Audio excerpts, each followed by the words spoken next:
3, 2, 1. My name is Nick. I'm a full-time trader and entrepreneur. We put out tons of stuff for free for traders. These are real trades. This is real money. I'm putting my money on the line. This is going to be a live trading video.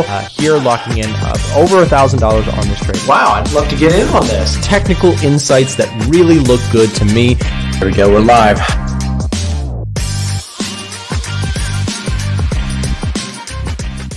Well, hey guys, welcome back to another live stream. It is Tuesday and it is October 5th. Welcome back. Thank you for being here. I hope you're doing well and I hope that you're trading safe in all of these crazy markets going on right now. It always bothers me when I get messages every once in a while that are like, you know, Nick, I'm in a huge drawdown on XYZ currency pair or whatever. And what do I do? Right. And the problem is there is nothing that you really can do when it's too late, right? The thing about trading is that you just want to, if you really, you know, if you're truly trading intelligently, the main goal should be to never actually get yourself in a really bad situation. So many traders, when they get into this stuff, their first focus is, okay, I want to make a lot of money, so I need to risk big and hit a home run, right? That's the idea. But the problem is with that, is that trading, it only takes one situation where it gets really, really scary and really bad to completely blow up your account and to ruin things. So you must, if you're going to be trading successfully, you have to kind of think of things from a perspective of, okay, how do I defend myself at all costs, right? So good morning to all my friends. Thank you for being here. Nice shirt, dude. Thank you very much. It's my origami. It's kind of a pink shirt, but you can't really tell in the light. It looks like a white shirt, but it is actually pink, I promise. Let me see. You know what I'm going to do? I'm going to do this for fun. You guys will be able to see it first. I'm going to put this on my Instagram. I want to see if it looks different on my phone. So, okay. See, I don't know. It's kind of, you still can't really tell. It looks white. It looks like a white shirt, but it is pink. Oh, well, never mind. Forget that. Anyways, how you guys doing? Thank you for being here. We are going to be taking a look at some markets. I've got a really exciting video coming out today, and I'm really, I'm interested to see if you guys enjoy the video. So what I did was I basically did, you know, kind of what we do here, but then I sort of summarized it. So let me pull this up just so you can see. So I did this thing where I basically went through a bunch of different currencies and currency pairs that I'm watching, and I made a video to help summarize my current thoughts. If that sounds helpful to you, then stay tuned because that video is going to be coming out later. It's sort of like my process, how I decide a bias for a currency pair or for gold or things like that. So stay tuned on that. That video should be dropping this afternoon. The editor is working on it, so he'll be chopping it up, piecing it together, and then you guys will hopefully be able to see it. Yeah, it is like baby pink. New hair. Yeah, I got a haircut this weekend. I told a story about that yesterday. They messed it up. I had to go back and get it fixed, but we're okay now. Cool. Yeah, so this is sort of my current overall bias on the currency pairs that I'm watching. You can see I'm pretty bullish on the dollar at this time. And from a technical analysis standpoint, it does look like that seems like the path of least resistance. So let's take a look here, starting out with the DXY. You can see things seem to be trending very nicely to the upside. Overall, for those of you guys who are watching the dollar, I am bullish on this thing, basically have been for the last few weeks, ever since we broke out of just around here. I had a bearish bias at this time. And then that idea basically broke higher, right? So we saw the breakout, saw that level fail basically, and then have basically been able to catch some of the profitability on the upside, switching directions. And this is the thing, you know, occasionally I'll get comments on my videos that are like, Nick, you know, you should have been smarter about the USD. You should have known it was going to come back down and all this sort of stuff. And everyone seems to want to play that hindsight game of you should have known this before it actually happened, right? But it's very difficult to actually play the game on the right side of the screen, right?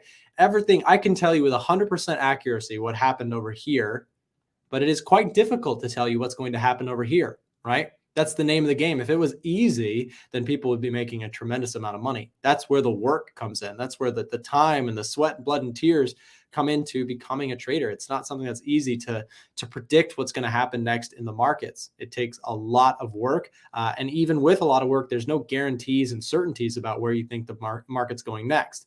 However, that's where trends and price action, fundamental analysis, sentiment analysis can give us a general idea as to where we think the markets are perhaps set to go next. I've been bullish on the dollar. I am still bullish until further notice. And I do like the idea of this being a potential pullback before continuations. We did set a new high on the year with the dollar just recently. So this should be interesting to watch. Again, that high being set at 94.5, now giving us a pullback and possible long entries. I ended up going short on the pound, but check this out, you guys. I think that the pound is teasing me here because the pound dollar, even though I went short on it and I was correct about the dollar becoming a little bit stronger, the issue is that the pound also got strong overnight. So that kind of caused a little bit of an issue for my trade. But anyways, I went short here on the pound dollar. I am still in my position. I went short right around this area here. So I've just been holding and I'm pretty much flat on my trade or close to it. So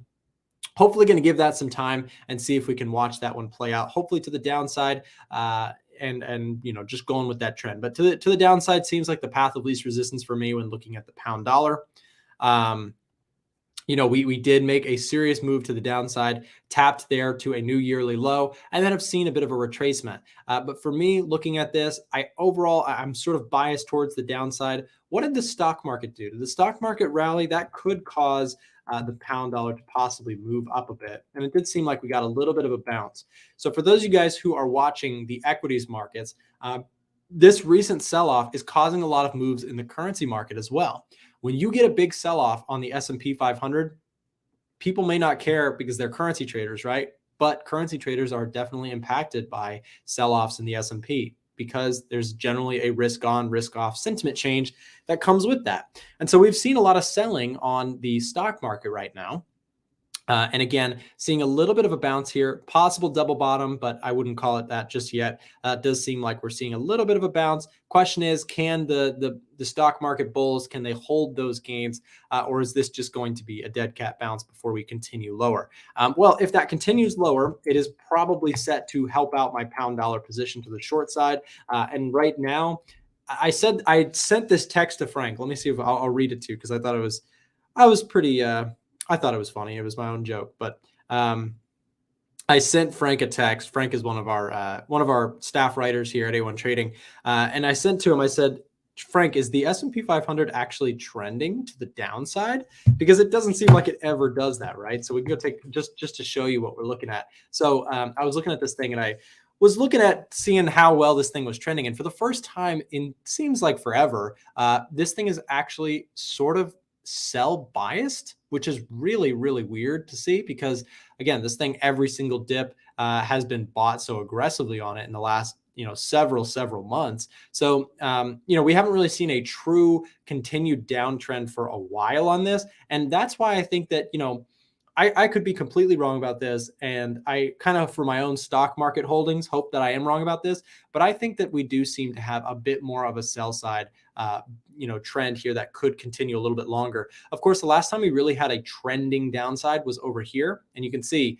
it trended lower, made another low, and then another low. So 3 lows, basically 3 big shoots to the downside. So 1, 2, 3, right? So right now we go back to where we currently sit.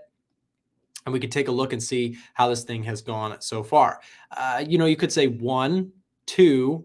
Question is, do we get a third push to the downside, right? So your first sort of continued push, 1 strong way, right? 1 there, rally. 2, very big, strong rally. A little bit of a dip here. Question is, do we see this coming? And that would be really interesting to see for stocks because at that point, you're talking about a potential sell-off of maybe 10% total, which sounds kind of crazy to a lot of the stock market investors, but it's more common than you might think. 10% retracements, maybe not in the last year, but 10% retracements happen quite regularly in the stock market. And it's actually kind of like a healthy reset to a lot of trending environments. So again, 10% would look like a move down to something like this. And the reason I point this out to you is even if you don't trade the S&P 500 or US 30 or anything like that, This could be massively impactful to the currency market. What would happen in this situation? What markets do you think would get strong? Let me ask you guys this. For those of you who are looking at currency pairs, even though we're talking about the S&P 500, if this thing were to sell off, which currencies do you think would get strong? Which currencies do you think would get strong and which ones do you think would get weak? Let me know in the comment section or the chat box there. I'm curious to see what you guys think, what we see. Again, I have a general idea. It's not always cut and dry, but there's a pretty good guess, I would say. Joe says the USD, CHF, and yen, the pound. Raleigh, if you mean the pound would get bearish, then I would agree with that. Okay, CHF, JPY, anything against USD, USD, CHF, GBP, USD will get weak. Yep, I would agree with that. Gold could go up. Gold could also go up. Yep. Well, gold is interesting. Gold is tricky. Gold sometimes crashes with the market, but then outperforms it. That's kind of the pattern that I've noticed. Dollar and yen pairs would strengthen. Okay, yeah, you guys seem to be on the same page as me. So what we would likely see is that if the S&P keeps selling off, which I think is a distinct possibility, I'm not going to say it is absolutely going to.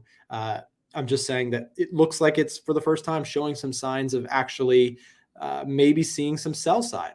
And if that were to happen, you could very well see things like the yen get very strong. You could see the dollar get strong, the CHF get strong, and things like the pound, the Aussie, the New Zealand, and the CAD could likely strengthen, right? Weaken. They would weaken, right? So for example, we could take a look at AUD USD and see that this thing has been sort of trending to the downside. Here's the daily chart, but let's look at the 4-hour. The 4-hour chart, you can see it's been trending to the downside for the most part. So if we zoom in just a bit here, you can see that this could be, if you think that the stock market is coming down further, maybe it's a sell. And honestly, the sell may have already happened. We may have just seen that tag, that 0.73 level once more and immediately find sell pressure. So we'll have to watch to see if this thing can follow through to the downside. But again, path of least resistance here to me seems like to the downside. Seems like markets are a bit cautious right now and not super high on their risk appetite to be buying things like NZD, AUD, at least for the time being. NZD and Aussie dollars, Aussie dollar currency pairs seem to be trending to the downside. So that is my first take there on these currency pairs. If we take a look at NZD USD to sort of take a look in reference, I did like this area here at the 61.8% retracement. We never quite got there. We did tag the 50 and saw a couple sellers plenty of sell pressure in that area to push price back down. Question is, if we get a poke up there, is it time to pick up some sell side on that?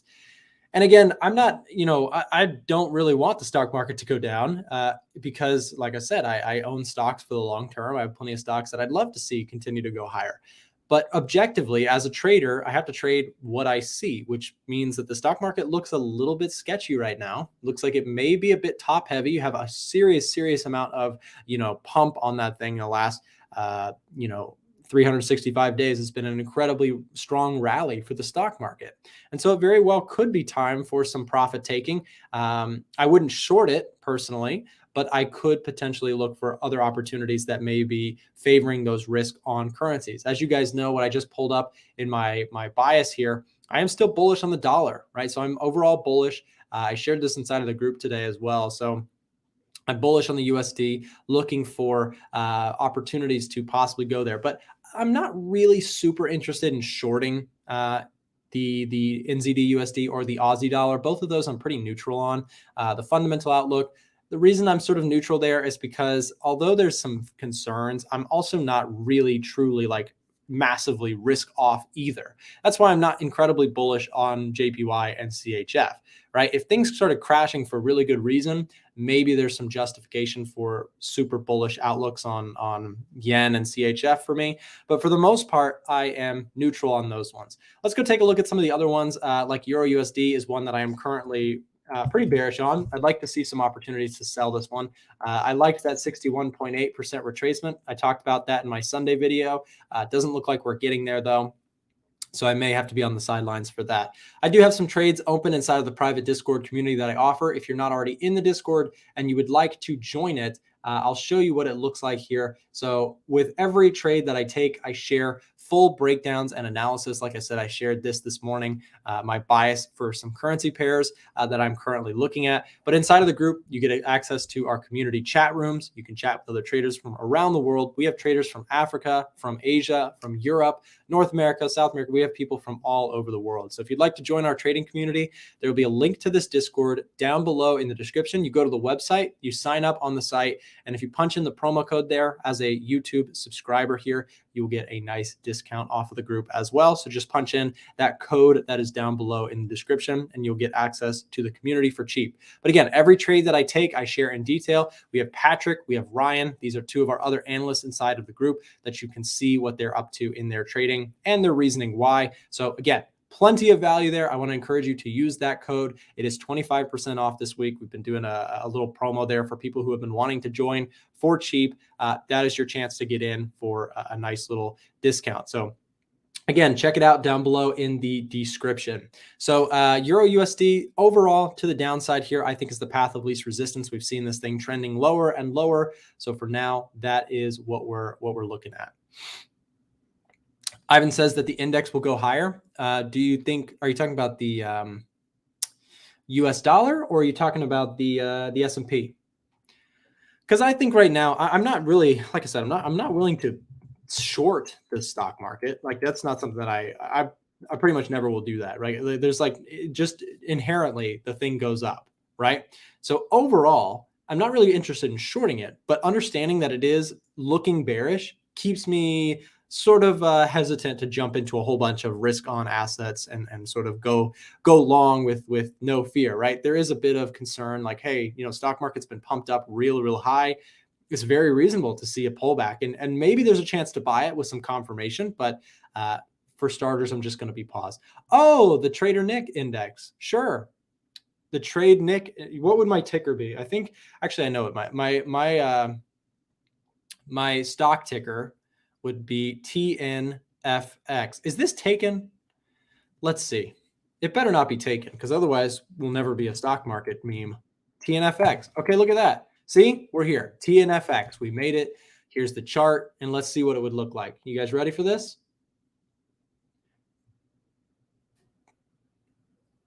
There it is. TNFX. Buy the stock. All jokes aside, if you guys are enjoying the content, hit that like button down below. That's the real Trader Nick Index. If you hit the like button, run that button up. It helps to support the content here on YouTube and share this message with more traders. You guys already know people like my channel and also people like Ivan, who is hanging out in the chat. We're here to actually talk about trading, the love of markets, not talking about our cars, not talking about how rich Forex made us, none of that nonsense. We're really here just talking markets and sharing insights with you guys for free. So if you like this stuff, do yourself a big favor and hit that subscribe button, hit the like button down below. What that will do is by liking and subscribing to this content, it's going to start promoting more of this sort of content to you on YouTube. So if you're serious about your trading and you're looking to take it to the next level, one of the best things that you could do is just subscribe to the channel because again, it's going to give you more content here on YouTube that could be really beneficial to you. And it's not, you know, none of the nonsense stuff that you see on Instagram. I want to make a video like I've been thinking about this. I want to make a video called like the 3 stages of becoming a Forex trader. And I haven't really thought it all through yet, but I think like the first one obviously is when you first come to Forex and you hear about Forex from somebody who's making so much money and they're all hype and it's like, oh, you know, they have like 10 Lambos and a mansion and all that stuff. And like, that's like your first introduction. Then you sort of step into this area of like, okay, well, I'm still really impressed with that and I want that, but I don't really have a strategy. And this is a little harder than I thought it would be.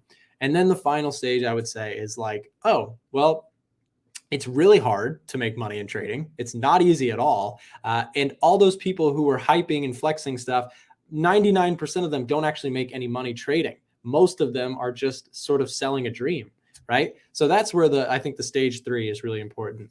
I would say that if you're at stage 3 and you're trading, also, I guess stage 3, maybe stage 4 would be you understand that most of it is nonsense and you've actually built a trading plan, tested your concepts, back tested thoroughly, right? You've spent the time, you've put in the hours and hours on the charts and the fundamental analysis and whatever your analysis is to build your plan. Stage 4, I don't know. I think maybe we'll do 4 stages. That sounds fun. Ivan says he was the 118th like today. Thank you very much, Ivan, and appreciate you guys for running those like buttons up. It does really help, and it supports the content a lot. Look at that. We ran up to 530 viewers here just from hitting the like button. Let's see if you keep running it. It'd be awesome. Style with the knowledge here. They rent the Lambo in the Airbnb mansion for the promo bids. Mic drop. That's literally it. That's it, right? Like the thing is, even if you can afford those things, I just don't understand the whole, okay, like let's say, I'm just gonna be completely real with you guys. Let's say I had more money than I knew what to do with. Let's say I had $20 million and I had these nice cars. I don't even think that I would put them out there on the YouTube and the social media. I don't even think I would do that. Number one, I'm not a really big car person. I do like Teslas. Teslas are really cool, and I think I'll get one at some point. Not yet, but at some point. I'm just not a huge car person. And if you are a car person, then I'm not shaming you. That's cool. Like, do your thing. But what I would say is that I don't think if I had a super nice car that I would go around advertising it to the whole world, because there's some crazy people on social media, man. Like if you're making yourself a target like that, I don't know. I'm just not like, I'm like a completely real talk. Like I trade, I really do this stuff. I make money from trading. I don't make millions from trading. And I don't think, by the way, any of those guys really do. The thing is, unless they have, $10 million in an account, they're probably not making millions from their trading. They're just claiming it, right? The reality, though, is that even if I had so much money that I could just throw money around, there's a lot of danger in, like, real talk. There's just a lot of danger in promoting yourself as this super rich person, because you attract a lot of crazies. That's the truth, right? So if you're really interested in this trading stuff, you're in the right place. Our sort of network here on my channel, but also on our A1 trading channel, we bring together traders who are seriously doing this. They are really interested in this stuff. They're not interested in the lifestyle. They're interested in the lifestyle of actually learning the trade, the trade of trading, right? Buying a car is a terrible investment. I mean, the thing is, I wouldn't even look at it as an investment, right? I'm buying a car as a, not even really as a, I mean, maybe as a luxury at some point, but initially a car to get to point A to point B, that's 90% of us. I still drive an old truck and I have no shame about it. Like I don't know, who cares, like, that's just scary. It's scary because the world is a scary place, and you don't want to sort of like advertise as this super rich person, because then you put yourself as a target. I don't know. Just a rant, just a side rant, you guys. Euro GBP. Let's take a look at the euro against the pound today, and we'll see what's going on with this one. So the euro pound made it all the way back here down to support, which is huge because that's a major, major rally just to be faded into by sellers. I think what this may have been is just a favor of this overall sort of longer term downtrend structure here. You can see basically super long term. If we look at like the daily chart here. So if you look at the daily, you have this really, really big sell-off overall, right? And just recently with that little pop, it may have just been an opportunity for the longer term sellers to just be like, ooh, that's some nice candy, and then push it back down through the lows, right? How much do you make though? Paseka, part of the not choosing to flex also means I don't have to talk about how much money I make. I don't really think it's relevant. I think it doesn't matter, like it doesn't matter how much I make, doesn't matter how much you make. Like I think we're all here hopefully for the right reasons, which is just to learn more about markets and to do our thing. Trucks are cool. I mean, I think it's really cool. It's a ton of convenience to have a truck because you can move stuff. The only inconvenient part about having a truck is because it's so convenient, you get all these people who are calling you asking to borrow your truck. But it's not even that bad, because if people ask you, then you can like ask for a favor in return. That's kind of a nice thing. I've quit social medias nearly a year ago. Now I have a ton of time to do back testing and protect my mental health. Glad I've done this life-changing decision. I respect that a lot. Hey, Nick, how long is the 25% promotion? The link is down below in the description. You can use it for, I think we have it set until the end of this week. So get it while you can. Show gold. We'll take a look at that. We could push Nick to buy a Toyota Vitz Yaris. I don't even know what that is. Hold on. Let's look. Ivan, are you messing with me? Toyota Vitz. Let's see. What is this car? Ivan? Are you flaming me right now? Are you roasting me? Does this look like, is this what you guys think I would drive? I'm not a European. I'm just kidding. No, I don't. That's it's a nice car. You know what? I'll show you just for fun. GMC Sierra 2002. This is the truck I drive. Like, it's old and I love it, man. Like that kind of looks close to what it looks like. Like the thing is, okay, completely honestly, I do want to buy a Tesla and I will. I'll buy it used. I'll find a way to buy one. But it's going to be once I have a house. And, you know, I live in a nice apartment right now, but I haven't made the decision to buy a house because rates are really, you know, like the thing is, I'm not going to blow smoke up. You know, like for me, if I want to buy a nice car, that's cool. But I'd probably be more interested in a house first. You know, even though this is a trading channel, the whole point here is like working towards financial freedom and that sort of stuff. And with that comes making just generally intelligent decisions. So upgrade to a Tesla truck. Ooh, I don't know, man. I'm not a big fan of the trucks. Just my thoughts there. I drive a Vitz. I'm sorry if I insulted you. I didn't mean to. I was just teasing. It looks like a fine car. I was just seeing what Ivan would think about what I would drive. So thank you, Ivan, for the massive judgment. I'm kidding, but anyways, let's take a look at gold. I'm sorry for jumping around, you guys. We're having fun today.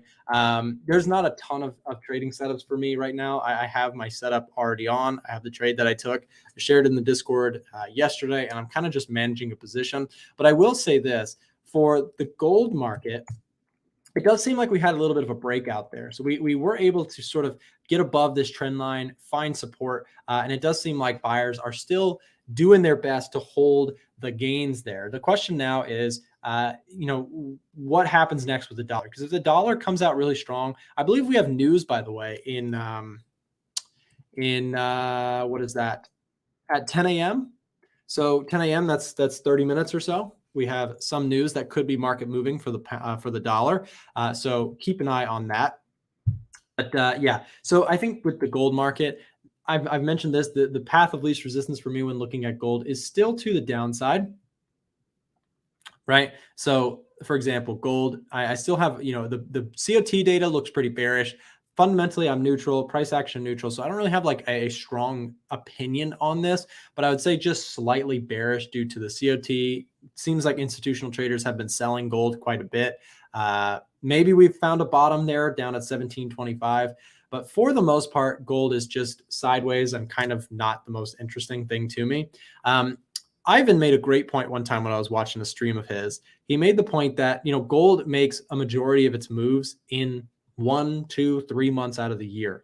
And the rest of the time, it sort of just chops back and forth. And that's really what we've entered into. We've seen, look at this period. That's a lot of time. That's a daily candle, right? Daily bars of really not super one-sided strength on gold to the upside or downside. And then you go to a period of time like March or really just April until May. Look how much it moved, right? It moved by 14%. That's an insane pip movement of 23,500 pips. That's a lot, right? And then again, big move to the downside, made a move there, another big move, and then just choppiness, right? So I would just be cautious because again, you can try and call the movements on gold forever, but the point is when it really moves, it will be quite apparent that it's moving, right? You see these massive moves, and sitting around trying to predict when that move is going to be is very, very difficult. So I would say the most interesting point to me is far away. It's all the way up here at 1830.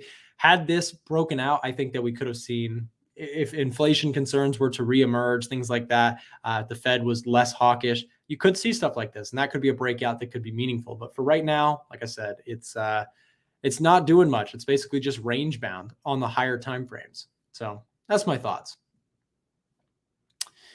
Hi, Nick. How are you? I need to talk with about the VIP group. Please reply me or give me your assistant's contact link. AR freelancing. What you can do if you would like to join the group and you have questions and you need help with something, just head over to the site. So go to a1trading.com. This is our website. Let me back out so you can see the URL. So if you have any questions at all you have to do is go to a1trading.com right there, right?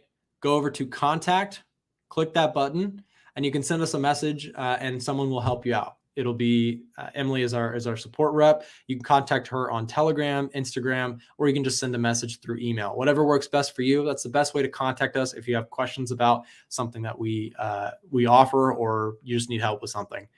That's the best way to contact us. Again, anybody who has any questions, if you need any help, there you go. Just head over to the site, a1trading.com/contact. All right, guys, that's going to wrap it up for me. I hope you enjoyed today's stream. Thank you so much for being here. You guys were hilarious today. You were fun. Thank you for making fun of me about my car. And you guys have a great rest of your day. I hope to see you soon. If you come back tomorrow, we'll be back here at 9 a.m. U.S. Eastern. As usual, 30 minutes ago we started. So in 23 hours and 30 minutes, we will be back. So thank you guys very much. See you guys next time. I know you were expecting Nick, but my name's Julie and I do the real work around here. I wanted to take a second to thank you guys for watching the show and tell you more about some free content that we offer. One of the things that we offer is a free email newsletter. So if you click the link down below, you can sign up for free market analysis, trading tips, and exclusive offers. Every once in a while, someone here at A1 Trading takes a crazy trade and you'll be the first one to know about it. See you guys next time.